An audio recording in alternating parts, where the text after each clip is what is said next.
ಮಕ್ಕಳೇ, ರಾಮು ಮತ್ತು ಅವನ ಹೆಂಡತಿ ತಮ್ಮ ಮನೆಯಲ್ಲಿ ಸುಖವಾಗಿ ಕಾಲ ಕಳೆಯುತ್ತಾ ಇರತಕ್ಕಂಥ ಸಮಯ.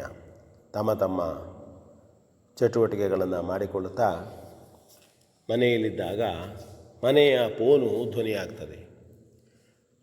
ರಾಮು ಹೋಗಿ ಫೋನನ್ನು ತೆಗೆದುಕೊಳ್ತಾನೆ. ಹಲೋ, ಯಾರು ಮಾತಾಡೋದು? ಆಗ ಫೋನಿನಿಂದ ಬರತಕ್ಕಂಥದ್ದು, ರಾಮು, ನೋಡು, ನೀನು ಪತ್ರಿಕೆಯಲ್ಲಿ ಕೊಟ್ಟಿದ್ದೀಯಲ್ಲ, ನಮ್ಮಮ್ಮನ ನಾಯಿ ಕಳೆದಿದೆ ಎಂಬುದಾಗಿ ನಾಯಿಯ ಫೋಟೋವನ್ನು ಸಹಿತ ನೀನು ಹಾಕಿದ್ದಿ. ನಾಯಿ ನಮಗೆ ಸಿಕ್ಕಿದೆ ಎಂಬುದಾಗಿ ಫೋನ್ನಿಂದ ಬರ್ತದೆ. ಹೌದಾ, ನಮ್ಮ ನಾಯಿ ಸಿಕ್ಕಿದೆಯಾ? ನಾನು ನನ್ನ ಹೆಂಡತಿ ನಾಯಿ 15 ದಿನಗಳಿಂದ ಕಾಣೆಯಾದ್ದರಿಂದ ತುಂಬ ಚಿಂತಿತರಾಗಿದ್ದೇವೆ. ನಾಯಿ ಇಲ್ಲದೆ ನಮಗೆ ದಿನ ಕಳೆಯುವುದೇ ಕಷ್ಟವಾಗಿದೆ. ನಮ್ಮೊಂದಿಗೆ ಓಡಾಡುವುದು, ನಮ್ಮೊಂದಿಗೆ ಆಡುವುದು ಮಾಡತಕ್ಕಂತಹ ನಾಯಿ ಈಗ ಇಲ್ಲವಲ್ಲ. ನಮ್ಮನ್ನು ಬಹಳ ಪ್ರೀತಿಯಿಂದ ನೋಡಿದಂತಹ ನಾಯಿ ಅದು. ಹೌದಾ, ನಾವು ಹಾಗಿದ್ರೆ ತೆಗೆದುಕೊಂಡು ಹೋಗಬೇಕು ಎಂಬುದಾಗಿ ಹೇಳ್ತಾನೆ. ಆಗ ಸೊಸೆಯು ಕೂಡ ಓಡಿ ಬಂದು ಫೋನನ್ನು ತೆಗೆದುಕೊಳ್ತಾಳೆ. ಎಲ್ಲುಂಟ್ರಿ ನಮ್ಮ ನಾಯಿ? ನನಗೂ ಕೂಡ ಊಟ ಸೇರ್ತಾ ಇಲ್ಲ ನಾಯಿ ಇಲ್ಲದೆ. ನಮ್ಮ ನಾಯಿ ಭಾಳ ಪ್ರೀತಿ. ಎಷ್ಟೊತ್ತಿಗೆ ಅದಕ್ಕೆ ತಿಂಡಿ ಕೊಟ್ಟೇನು, ಎಷ್ಟೊತ್ತಿಗೆ ಅದನ್ನು ಮುದ್ದು ಮಾಡೇನು ಎಂಬುದಾಗಿ ನನ್ನ ಮನಸ್ಸಿಗೆ ಅನ್ನಿಸ್ತಾ ಇದೆ. ಆದ್ದರಿಂದ ಎಲ್ಲಿದೆ ನಾಯಿ ಎಂಬುದಾಗಿ ಅವಳು ಕೂಡ ಕೇಳ್ತಾಳೆ.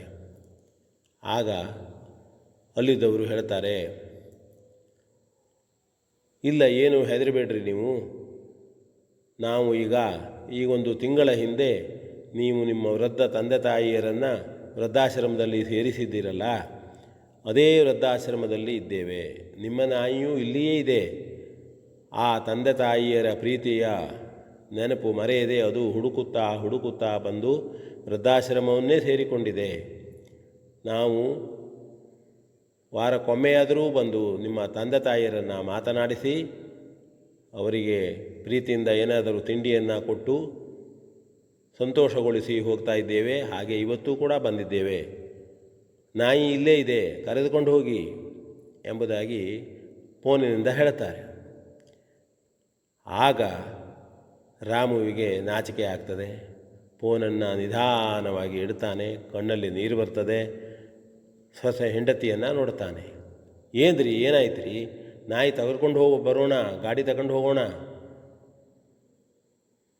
ಹೇಳ್ತಾನೆ. ಇಲ್ಲ, ಆ ನಾಯಿ ವೃದ್ಧಾಶ್ರಮದಲ್ಲಿದೆಯಂತೆ. ಅವರು ನಮಗೆ ಎಚ್ಚರಿಕೆಯಿಂದಲೇ ಮಾತನಾಡಿದ್ದಾರೆ. ನಾವು ಎಂತಹ ತಪ್ಪನ್ನು ಮಾಡಿದ್ದೇವೆ. ತಂದೆ ತಾಯಿಯರನ್ನು, ನಮ್ಮನ್ನು ಹೆತ್ತು ಹೊತ್ತು ಸಲಹಿದ ತಂದೆ ತಾಯಿಯರನ್ನು ವೃದ್ಧಾಶ್ರಮದಲ್ಲಿ ಬಿಟ್ಟು ನಾಯಿಯನ್ನು ನಾವು ಹುಡುಕುವ ಪ್ರಯತ್ನದಲ್ಲಿದ್ದೇವೆ. ಇದನ್ನು ನಮಗೆ ತಿಳಿಸುವುದಕ್ಕಾಗಿ ಅವರು ಫೋನನ್ನು ಮಾಡಿದ್ದು. ನನಗೆ ಅರ್ಥವಾಗಿದೆ, ಮನವರಿಕೆಯಾಗಿದೆ. ಈಗಲೇ ಹೋಗೋಣ, ತಂದೆ ತಾಯಿಯರನ್ನು ಕರೆದು ತರೋಣ, ನಾಯಿಯನ್ನು ತರೋಣ, ನಮ್ಮ ತಪ್ಪನ್ನು ಕ್ಷಮಿಸುವಂತೆ ತಂದೆ ತಾಯಿಯರಲ್ಲಿ ಕೇಳೋಣ ಎಂಬುದಾಗಿ ಹೆಂಡತಿಗೆ ಹೇಳ್ತಾನೆ. ಆಗ ಸೊಸೆಯೂ ಕೂಡ, ಹೌದಲ್ಲ, ನಾವು ಎಷ್ಟು ಕೆಳಮಟ್ಟದಲ್ಲಿ ವಿಚಾರ ಮಾಡ್ತಾ ಇದ್ದೇವೆ, ಮನುಷ್ಯತ್ವವನ್ನು ಬಿಟ್ಟು ನಾವು ವ್ಯವಹರಿಸ್ತಾ ಇದ್ದೇವೆ ಎಂಬುದಾಗಿ ಅವಳಿಗೂ ಕೂಡ ಆಗ ಅರ್ಥ ಆಗ್ತದೆ ಅವ್ರು ಹೇಳಿದ್ದನ್ನು ಕೇಳಿದಾಗ. ಹಾಗೆ ಅವರು ವಾಹನವನ್ನು ತೆಗೆದುಕೊಂಡು ಅಲ್ಲಿ ಹೋಗ್ತಾರೆ. ಇದು ಒಂದು ಸಣ್ಣ ಕತೆ, ಆದರೆ ಇದು ಮಹತ್ವಪೂರ್ಣವಾದಂಥದ್ದು.